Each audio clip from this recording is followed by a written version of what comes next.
Iñakiri faktura bat jakeatu eta 52.000 euroko iruzurra egin zioten, ez da zifra makala, urte oso bateko lana beretzat, eta horrelako kasu asko gertatzen direla dio. Gurekin da Iñaki Barreiro. Arratsaldeon, Iñaki. Arratsaldeon. Ongi etorri. Eskerrik asko. Iñaki, zibermaula hitza entzuten dugu guk, baina ziber iruzurra edo ziber estafa izango litzateke zibermaula. Azalduko, bueno, hori da bera, zibermaula, ziber iruzurra, nola izan zen zure kasuan ziber iruzur hori? Gauz bat esango izuet aurretikan, barraitu, baina pixka jela hausteko. Logo edo simbolo politia daukazue. Ara? Hola, mila esker. Guren antzekoa, gurea da IBZ. Begira. Bueno. Hortxe, bi bat zuekeko zeta, zuek elkar banatzen dugu zeta hori, ez? Hori da. BZ. Eta nola izan zen iruzur hori? Bueno, gu lan bat egin genuen, eta esan dezun bezala, gu gure bezeroari faktura bialdu genion e-mailez. Eta odei hortan, hackerrak faktura hartu, eta kontu korrontearen zenbaki aldatu egin zuen.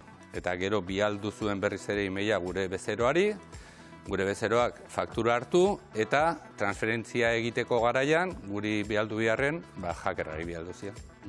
Horrek esan nahi du zuen posta elektronikoa jakeatu zutela? Hori da. Ez dakigu gurea edo bezeroaren. Bezeroarena. Ez dakigu irtetzeko garaian edo jasotzekoa. Hori da. Eta zuen noiz edo nola konturatu zineten, hor zerbait gertatu zela? 3 egun pasa ondoren, txatigu transferentzia horren zai ginen, eta ostiral baten iritsi behar zen. Ostiralen ezen iritsi, eta ofizinatik izan txaten lasaion, zatik bialdu diate konfirmatzeko e-maila ina dagoenez.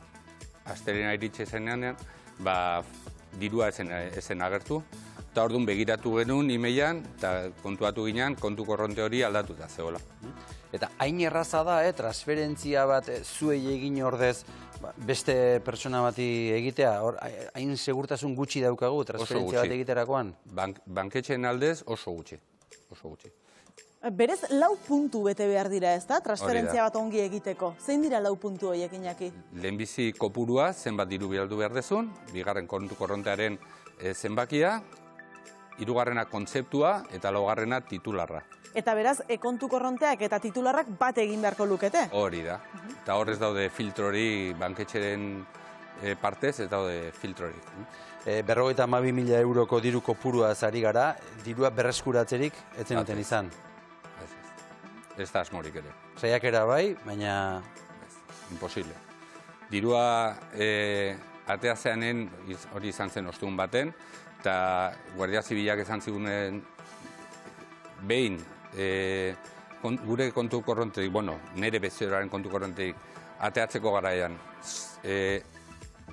urrengo egunean, zuzenean, beste kontu korrontetik ja alde egin zuen, ja ezin peista jarraitu. Orduan, hori errekuperatzeko aukerarik ez. Zuek iruzur bikoitza jasan zenuten, lapurretarena eta identitatea ordezkatzearena, ez da? Hori da. Alde batetik gure identitatea hori aldatu egin zuten, eta gure bezeroari hori, kontu korrontearen zenbaki aldatu ezkeo, berak transferentzia gaizkin zuen. Eta zuek jakintzen utenean iruzur bat izan zela, ze sentitzen du batek horrelako kasu baten aurrean?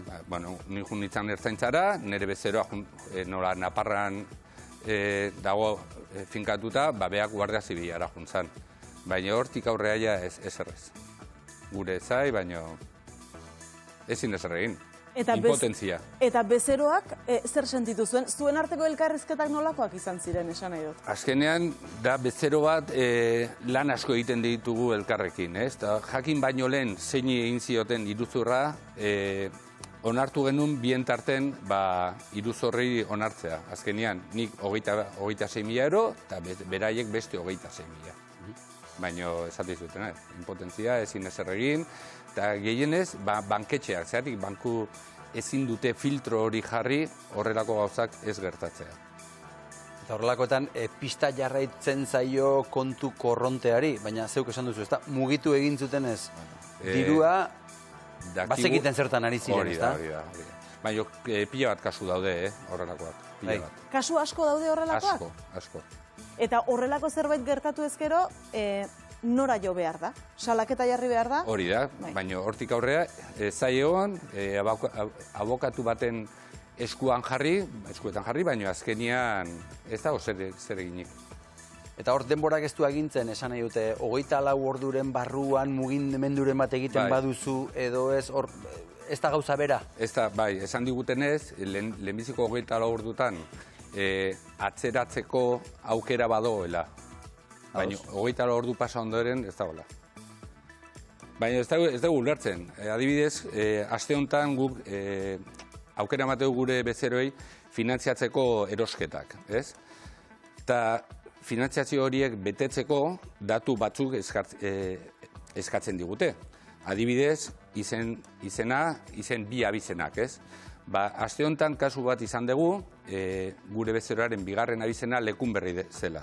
Gu jartzen genuen Lekunberri karekin, karnetaren jartzen zuen Lekunberri zerekin. Ezin finantziazio hori bete. Izki horregatik. Hori da. Iñaki, horrek agian babesa emango dizu, pentsatzen dut ere bildurrez biziko zehala seura asko, ez da, diru kopuru handia da guretzat, gero ez dakit enpresatentzako, baina diru kopuru handia da. Zuk hitz egitea erabaki duzu, alegia, alegin bat egiten ari zara, erreferente izateko edo jendeari ohartarazteko? Hori da. Begira, ni gero nire bi kontu korrontearen tarten transferentzi bat egin duen, bale? Jarri nuen 4 paso horiek. Kopurua, 200 euro, bale? Nire kontu korrontearen, bigarren kontu korrontearen zenbakia, kontzeptua, traspaso entre cuentas, bale?